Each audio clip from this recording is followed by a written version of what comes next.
Uh-oh, I think we're live. Right, time for the intro.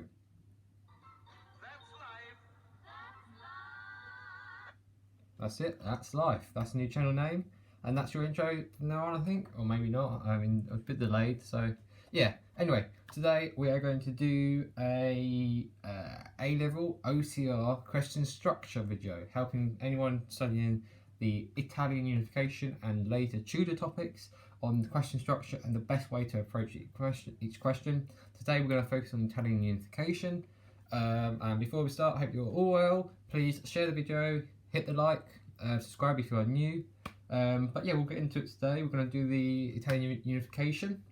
And we're basically in this topic, in the exam, you'll be asked to do two questions. Either you choose basically one of two options. So you choose one of the 10-mark questions to do and one of the 20-mark questions to do. So let's start with the 10-mark question.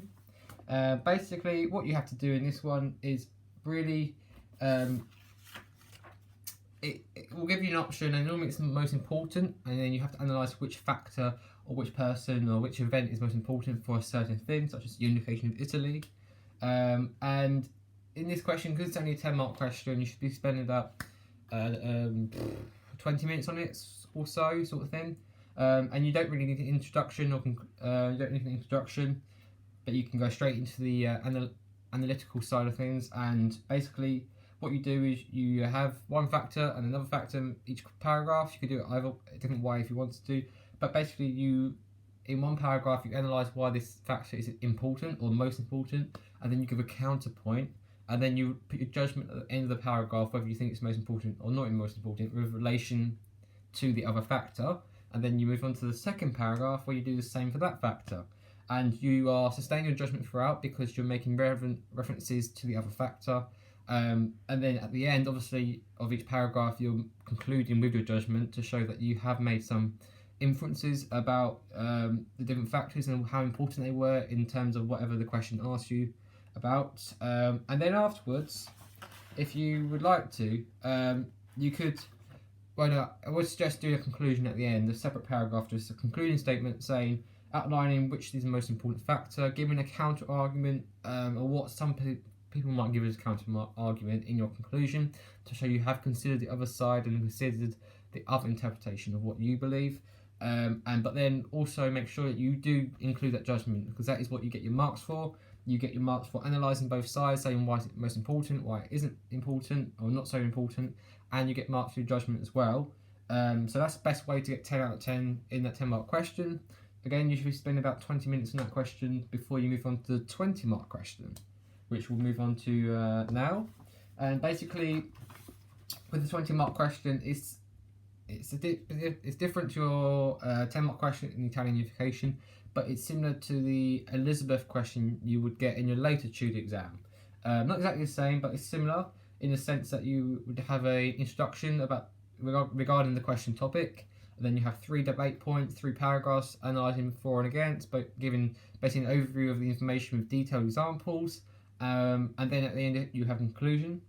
Within each of those debate point paragraphs, you'd include a for and against with your judgment throughout. So maybe after you give the for side of whether this is the most important reason for whatever it's asking you to do, then you would give your judgment to say, this is why this is more important, or this is why people could see it as most important. Just showing the examiner that you do know what you're talking about, you do know that this is an argument for or against, but also including your own opinion makes it obvious to the examiner that you have a strong view, and you're not just sitting on the fence, because that's the worst thing you can do in an exam, is sit on the fence. You have to make a judgment, and you don't have to be right or wrong. There is no right or wrong judgment. You just need to make one and sustain it throughout your whole answer and your whole paragraph, and in conclusion, introduction. So you make sure you do 3 debate points, and you're analysing both sides of the factors. You could list the paragraphs actually in the order of how important you think they are, but you don't have to. Just make sure that you do include why you think this factor is most important or more important than the other ones.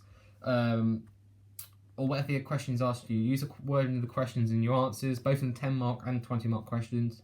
Use the question wording, because that's the best way to ensure that you are hitting what the examiner wants you to include in each question. making sure you do sort of answer the question directly and not a question title that you have sort of come up with as you're going along or you've forgotten about. Make sure you do look back to that question title and ensure that you are answering that question and not something you're sort of thinking about as you're moving on to another paragraph and things like that. So for about this question, maybe 40 minutes or so. I think it's an hour and 10 the exam.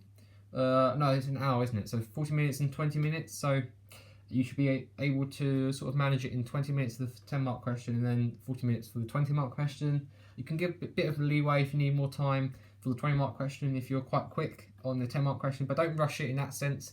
Ensure you do give each question the full amount of time it requires, and then you can move on to then the next question after 10 mark, or just check over your work afterwards. Make sure you check over the work. That's the most common thing to do. Just logical, check over your work after the end. If you don't have any time at the end, obviously you won't have time to check over. But if you do have time, don't just sit there looking like a, well, as they say, looking like a lemon, not doing anything. Make sure you do check over the exam and make sure that you have included the different parts of the evaluation. So including a statement, a fact, and then expanding on that with greater detail, and then giving an evaluation of that fact, or why is it important for you to include when you're talking about each of these debate points. Why have you decided to include this piece of information, and building upon what it shows you and what you can evaluate from that. It's all about evaluation, and then when you've got that evaluation, you can sort of see whether that is an important factor based on the piece of information you've included, helping you then to write your judgment. So it sort of links on to each part, sort of the fact, the statement, more detail, deeper understanding, and then you evaluate with a sort of an overview of each of those facts, and then you give your judgment, which is basically the extended evaluation with a personal opinion attached to it. And also with the judgment side of things, at the start of each paragraph, in both questions really, you can, I would suggest you trying to set out your judgment and say, for example, Garibaldi was the most important factor or the most important person in Italian unification in 1860. And with doing that at the start of the paragraph, you can clearly lay out to the examiner that you have a line of judgment which you're going to sustain throughout the rest of your answer.